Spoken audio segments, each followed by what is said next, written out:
What's up? Happy Friday. Welcome to Valley Vision. The energy is high today, huh, Joe? Yep. We're feeling it. We're feeling good. I'm going to loud cap Joe. Joe shrunk all of his clothes in the dryer this morning, so his jeans are a little tight. He hates that I said that. That is crazy. It's Friday. You got to share with the people. Everybody goes through the struggles, but we're going to turn it around. I've been doing lots of lunges today, trying to stretch everything out, so. Yeah. I would have paid to see that. We didn't get to see that. We have no video evidence, but just imagine Joe doing lunges in jeans. All right, let's get right into it. We got a lot to do today. Gymnastics is tonight. We'll get into that in just a second. Women's basketball came out with a big dub. But breaking news just came out right before we went live. Running back Logan Diggs has hit the transfer portal. Transferred from Notre Dame. He had 653 yards this season. Any thoughts on that news? Again, this came out literally right before we hit the live button. So. Yeah, I'm not super shocked to see that. Logan Diggs, obviously, he was kind of a workhorse for LSU this year, a great red zone back.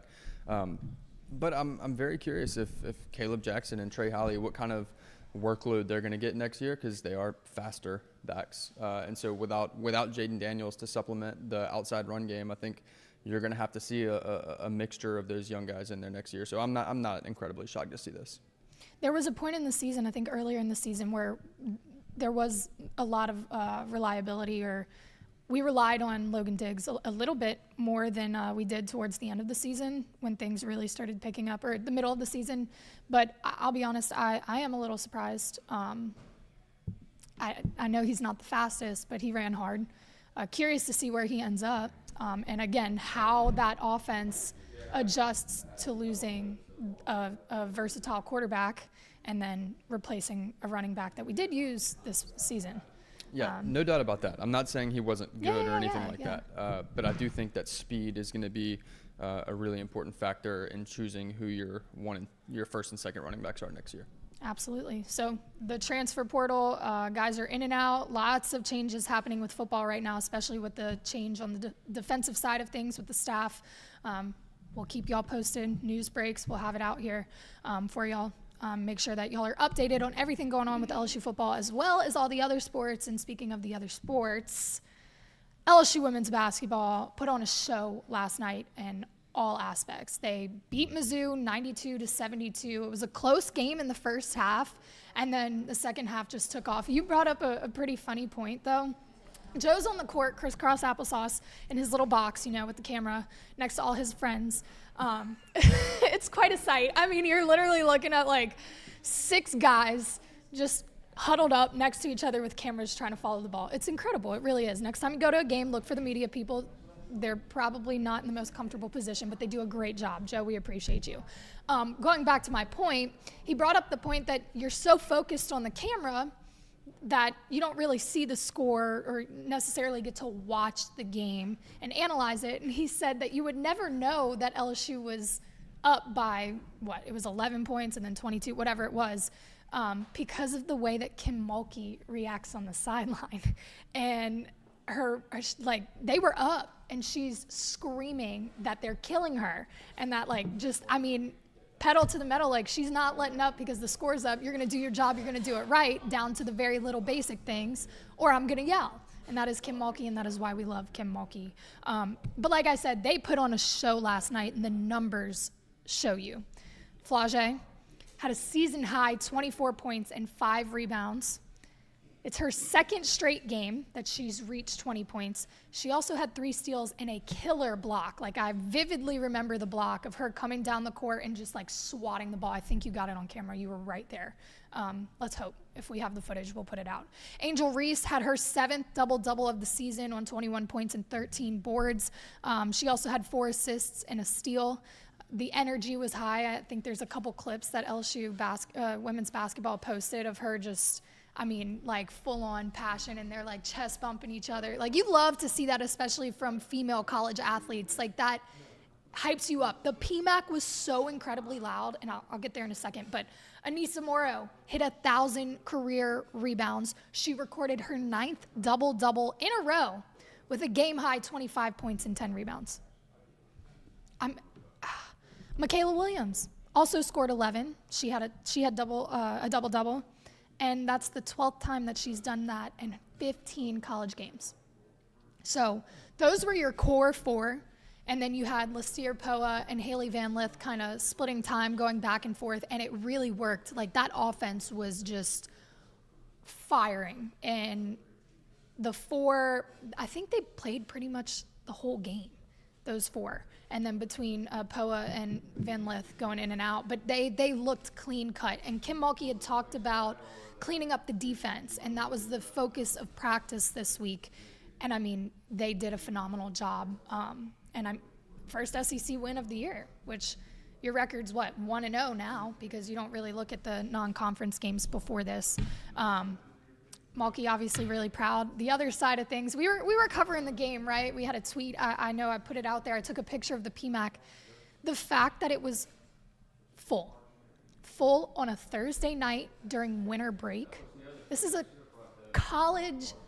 female collegiate team that has a full arena on a Thursday during winter break. When most students are still at home or out of town, it's a Thursday. Like, it was insane to see that. Not only did they have the PMAC full, it was loud. The energy was really high. I think that's also why they started to take off in the second half, because they were getting into it on the court and like just really showing that passion and the love for the game. The fans felt that and gave it right back to them, and the energy was high. But they also did the Kim Mulkey, or Dress Like Kim Mulkey night at the PMAC, and to see the outfits that people put on or made by themselves. Like, we put a reel out. I talked to a couple people that dressed like Kim Mulkey, and there were people that I talked to that made jackets and headbands and like puff sleeves and all kinds of stuff. I know I talked to a little boy that bought his mom, who dressed like Kim Mulkey for Halloween, some Kim Mulkey face earrings. Like, it's literally her face on an earring. Like, the influence that this woman has on LSU sports fans in general, the Baton Rouge community, I think college athletics in general, is insane. We say it all the time. We said it during the off season, but to actually see in person all of these people put effort into what they looked like to like honor the coach, it was awesome. It was really cool to see. I don't think you find that anywhere else. I truly, truly do not think that you find an iconic figure such as Kim Mulkey and a fan base that responds the way that the LSU fan base does. They will play Ole Miss on Sunday at Ole Miss, and then they'll be back at home in the PMAC next Thursday to match up against Texas A&M. I can imagine it'll be just as packed. The SEC games go stupid. They're a lot of fun, a lot of fun.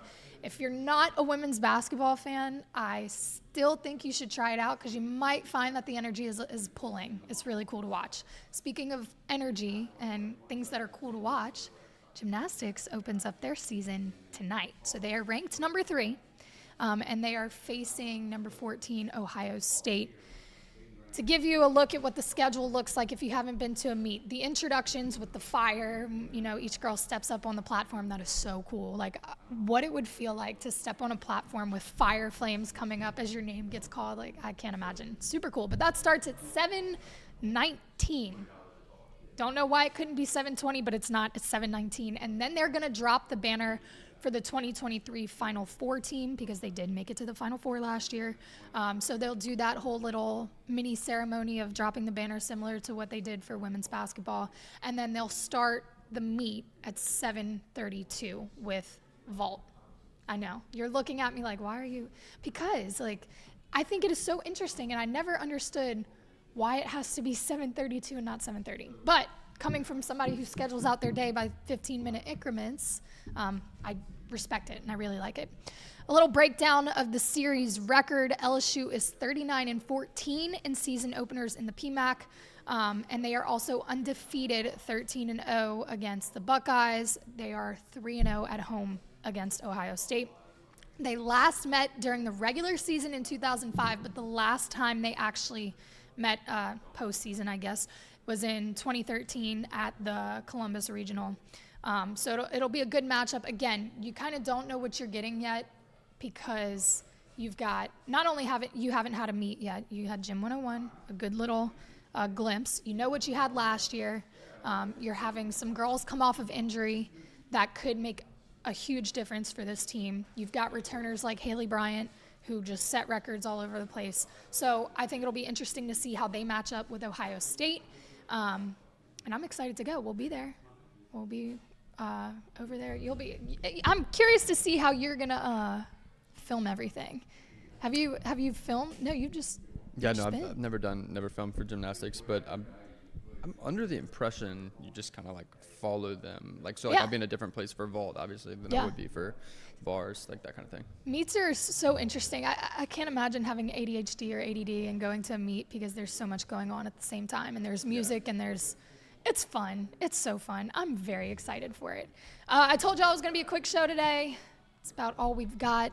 We'll have more on Monday, right? Have some recaps. Men's basketball does play this weekend. They start SEC play against Texas A&M on Sunday, so we'll have a recap of that. We'll preview some more stuff, recap gym, and, do our thing. Before we go, I do want to shout out St. Rock. They got new labels. I don't know if y'all saw the really cool reel that we put out. Shout out to Joe for the camera work. It looks really professional. I'm just gonna say that. But they got a new label, and if you look at it, they're very similar, but they're very different at the same time. The details on the label are respectable. They're good for decor, but also the vodka's good. And as I've told you so many times before, if you want to support the athletes that we sit here and talk about 3 times a week, the ones that we interview, the ones that you like to watch on your TV, I suggest going to buy a bottle of St. Rock because they are partnered with Bayou Traditions, and some of the proceeds go back to NIL, which means those athletes are feeling your love and support with each purchase of St. Rock. So go ahead and do that. It's real good, I promise. We'll be back on Monday. We appreciate y'all for watching, and we will see y'all soon.